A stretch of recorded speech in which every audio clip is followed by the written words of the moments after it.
Welcome. Today we are looking at C.R.E paper 2, part 2, revision 7. Kindly check for part 1 that we looked at yesterday.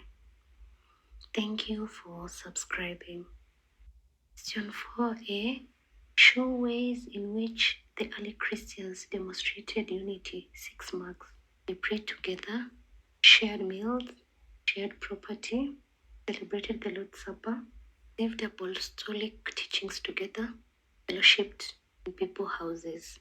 Question 4b. Outline Peter's message about Jesus during the Pentecost is found in Acts chapter 22 from verse 1 to 40. Jesus was from Nazareth, is the Son of God. Jesus has victory over death. Jesus was exalted to God. His death and resurrection fulfills Old Testament prophecy. God made Jesus both Lord and Christ. He will come again. Was a descendant of King David. Performed miracles through God. Was killed by lawless men. Made Lord and Christ by God. Question 4c.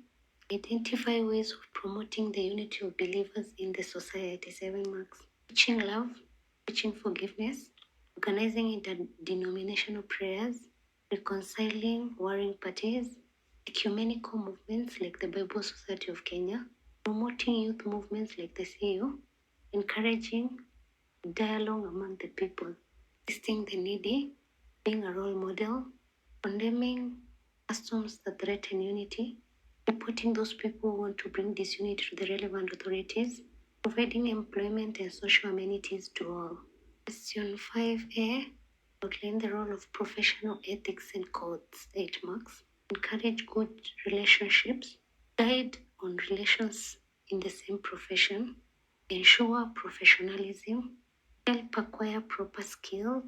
Help in improving a particular profession.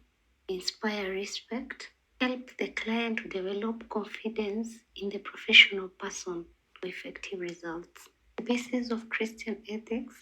6 marks.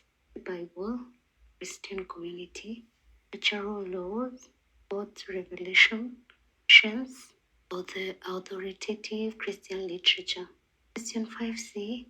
List virtues related to various types of work. 6 marks. Diligence, integrity, faithfulness, responsibility, loyalty, and tolerance. Question 6a.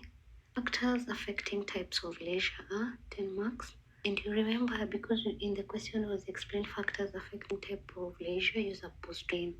Age, religious beliefs, available leisure time, available finances, the career, physical capability, and individual interests. Ways in which terror can be curbed: bridging the gap between the rich and the poor, creating employment, upholding Christian values, providing security in all areas, engaging in constructive activities, reporting criminals, taking responsibility, and being a good role model.